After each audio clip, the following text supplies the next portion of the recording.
This is Jeffrey Matthews, and this is my Physics 122 final lab exam. All right, so for this one, I'm going to be demonstrating collisions, particularly elastic collisions. In an ideal situation, this would be perfectly elastic, but we are going to have some losses due to friction. The fact that this is not a level surface, I've gotten as level as possible, and that this is not an ideal world, so we're not going to have perfectly elastic collision. So the first one, we are going to be having a marble right here, and I'm going to be attempting to hit it with another marble. The marbles are equal weight, or as close as measurable. So in the ideal situation here, marble 1 will have initial velocity, whilst marble 2 will be stationary. Okay? It will collide in there.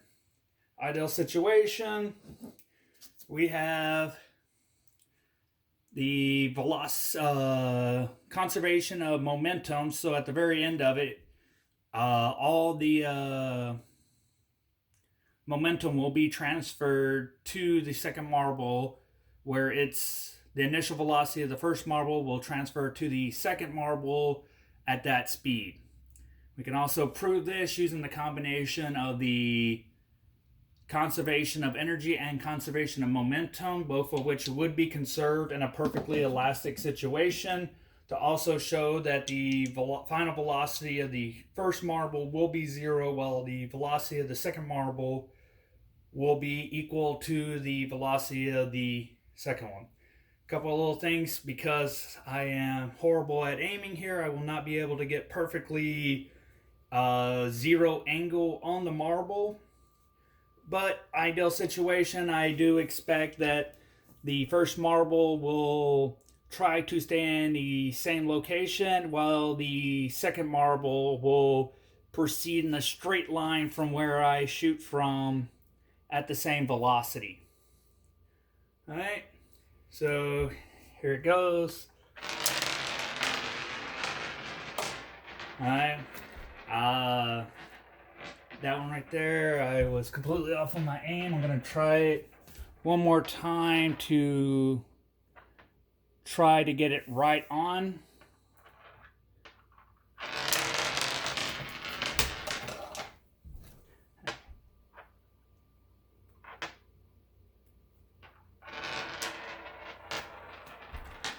I think that's going to be my closest attempt right there for getting it right on, with the exception of the fact that these marbles are all on a slanted plane and are wanting to go with the way of gravity to away from the camera.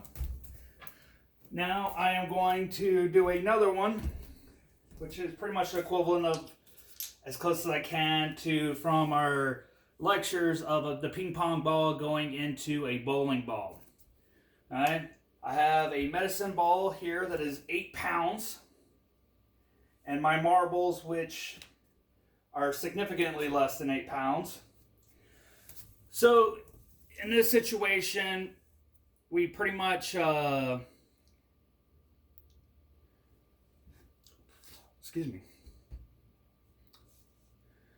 Alright, in this situation, the big thing is that the velocity of this, since it's pretty much not able to completely transfer that momentum in there, it's going to cause, with the mass 2 being significantly larger, we go with these equations right here, what's going to end up happening is, because mass 2 is significantly larger here in this equation, it's going to cause mass 1 to be pretty much negligible. So for here, this is going to be infinitely close to 0, while this will be infinitely close to mass 2 over mass 2, which will cause this right here to be the negative velocity 1. So it's going to take the velocity 1 initial to be negative, or negative velocity 1 initial will be velocity 1 final. Velocity 2 final, since this is pretty much close to 0 compared to the bottom, velocity to final is going to be equivalent to pretty much 0. Alright. I'm going to move it so it's not actually on a crack. Alright.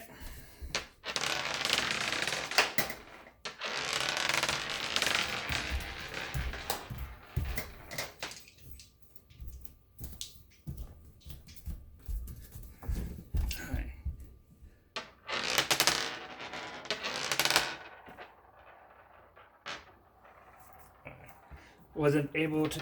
Let me try with the golf ball.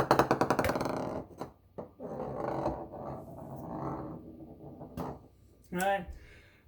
Not perfectly angled on there. I ended up using a golf ball, which is even, well, it feels less than a marble, but they're probably about the equivalent weight.